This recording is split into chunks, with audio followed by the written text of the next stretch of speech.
Para pemirsa yang dirahmati oleh Allah Subhanahu wa Ta'ala, ada satu kisah yang datangnya dari Imam Ahmad bin Hanbal.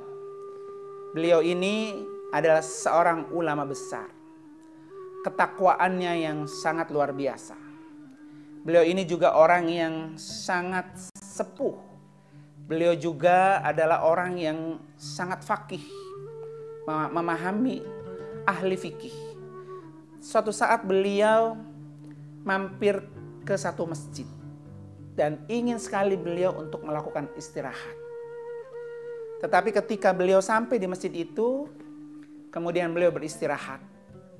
Karena memang fisiknya sudah lemah, kondisinya juga sudah sepuh, dan tidak tahu kenapa beliau ingin sekali untuk beristirahat di masjid itu. Kemudian tiba-tiba datanglah petugas masjid atau merbot masjid itu menghampiri Syekh Al-Imam Ahmad bin Hanbal. Di mana kata merbot itu, "Wahai orang tua, ini adalah masjid. Masjid ini adalah rumah Allah, tempatnya orang beribadah, bukan tempatnya Anda tidur di sini." Kata si merbot, "Silakan keluar dari masjid ini, karena masjid ini bukan untuk peristirahatan. Masjid ini adalah untuk beribadah." Akhirnya Imam Ahmad bin Hanbal memohon kepada merbot tadi, "Berikan saya waktu untuk beristirahat. Berikan saya waktu untuk saya tidur. Meskipun saya tidur di tempat di mana saya berdiri ini. Sebentar saja." Tidak diizinkan oleh merbot itu. Akhirnya Imam Ahmad bin Hanbal keluar dari masjid. Karena dia bingung mau kemana. Sampai di beranda masjid, dia duduk lagi dan sambil beristirahat. Kemudian si merbot itu melihat lagi. Dalam hati si merbot, ini rupanya orang tua ini masih tidak mengerti kalau dikasih tahu bahwa ini masjid bukan tempat peristirahatan. Dihampirinya lagi. Kemudian ketika dihampiri, "Wahai orang tua, saya sudah katakan bahwa ini masjid bukan tempat Anda beristirahat. Silakan Anda keluar dari masjid ini." Melihat Imam Ahmad bin Hanbal diperlakukan seperti itu oleh si penjaga masjid. Di depan masjid tepat sekali ada tukang penjual roti. Si tukang penjual roti ini melihat bahwa orang tua diperlakukan seperti itu oleh penjaga masjid. Akhirnya dihampirilah Imam Ahmad bin Hanbal ini oleh tukang roti tadi. Kata tukang roti, "Wahai orang tua, silahkan istirahat di rumah kami. Kebetulan rumah kami ada tempat yang kosong buat orang tua beristirahat." Akhirnya diajaklah itu Imam Ahmad bin Hanbal ke rumah tukang roti. Sesampainya di rumah tukang roti, Imam Ahmad bin Hanbal memberikan tempat untuk istirahat Imam Ahmad bin Hanbal. Kemudian tukang rotinya bekerja. Sambil bekerja, sambil membuat roti, sambil beristighfar. Terus adonan itu dibuat, roti itu dibuat, kemudian tukang roti itu mulutnya sambil membacakan istighfar. Kalimat-kalimat istighfar, astagfirullahalazim, astagfirullahalazim, dan terus menerus seperti itu.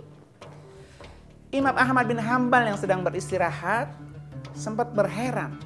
Karena tukang roti itu mulai membuat adonan sampai dia menjadi roti. Sampai pagi. Dia sambil membuat roti sambil beristighfar. Pas pagi harinya Imam Ahmad bin Hanbal ini bertanya kepada tukang roti, "Wahai tukang roti, semalaman aku perhatikan kamu. Sambil membuat rotimu, kamu sambil beristighfar. Sudah berapa lama hal semacam ini yang kamu lakukan?" "Alhamdulillah orang tua, saya sudah lakukan ini lebih dari 30 tahun. Sambil bekerja, sambil beristighfar." Kemudian Imam Ahmad bin Hanbal bertanya lagi, "Apa yang sudah kamu dapatkan dengan istighfar yang kamu baca sampai 30 tahun ini?" Kata tukang roti, "Alhamdulillah dengan istighfar yang saya baca, semua hajat saya Allah penuhi. Semua keinginan saya Allah kabul. Semua doa saya Allah ijabah. Hanya satu yang sampai saat ini belum dikabul oleh Allah." kata Imam Ahmad bin Hambal. Apa itu? Doa yang sampai saat ini belum dikabul oleh Allah. Yaitu saya ingin bertemu dengan ulama mazhab saya, yaitu Imam Ahmad bin Hambal. Imam Ahmad bin Hambal terkejut sekali ketika mendengar jawaban tukang roti itu. Ini aku adalah Imam Ahmad bin Hambal. Rupanya aku harus berdiam di masjid ini dan aku harus tidur di rumahmu ini semata-mata Allah hanya ingin mengabulkan doanya si tukang roti dengan dia sering beristighfar. Jadi Allah yang menggiring seseorang, Allah yang akan membawa dengan cara Allah akan mengabulkan segala doa-doa dengan orang-orang yang beristighfar.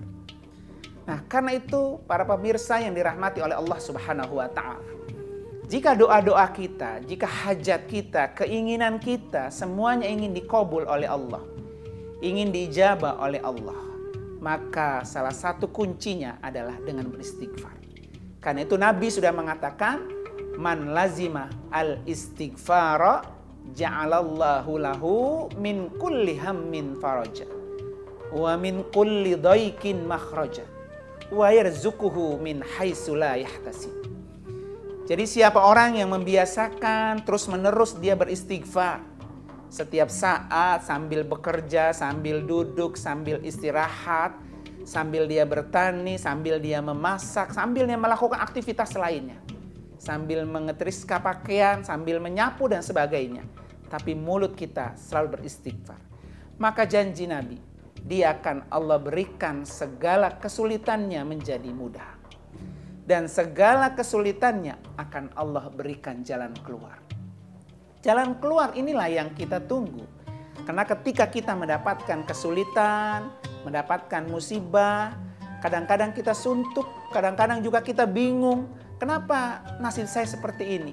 Kenapa saya belum dikaruniai ini, belum dikaruniai itu, belum dapat ini, dapat itu? Karena itu perbanyaklah membaca dengan istighfar. Nah, di samping itu juga wa yarzuquhu min haitsu la yahtasib, bahwa rezeki yang tidak pernah kita duga itu akan diberikan kepada orang-orang yang selalu beristighfar. Maka jangan pernah berhenti kita beristighfar. Terus istighfar, ucapkanlah istighfar. Di samping memang istighfar ini sebagai obat, sebagai pelebur dosa. Istighfar juga sebagai sarana untuk kita mendapatkan ampunan Allah Subhanahu wa taala. Supaya kita betul-betul seperti bayi yang baru dilahirkan tanpa punya dosa dengan sebab kita selalu beristighfar. Ini kuncinya, jalannya, segala kesulitan-kesulitan yang kita hadapi. Istighfar ini adalah salah satunya. Seperti yang diceritakan oleh Imam Ahmad bin Hambal. Orang bisa itu dikabulnya doa, ditariknya doa, diantarkannya doa itu oleh Allah kepada orang-orang yang Allah kehendaki. Dan terutama adalah kepada orang-orang yang selalu beristighfar. Mudah-mudahan kita termasuk orang yang bisa menghapus dosa-dosa kita dengan kita beristighfar. Dan kita juga termasuk orang-orang yang diberikan karunia Allah yang begitu besar. Terima kasih dan mudah-mudahan ada manfaatnya. Wassalamualaikum warahmatullahi wabarakatuh.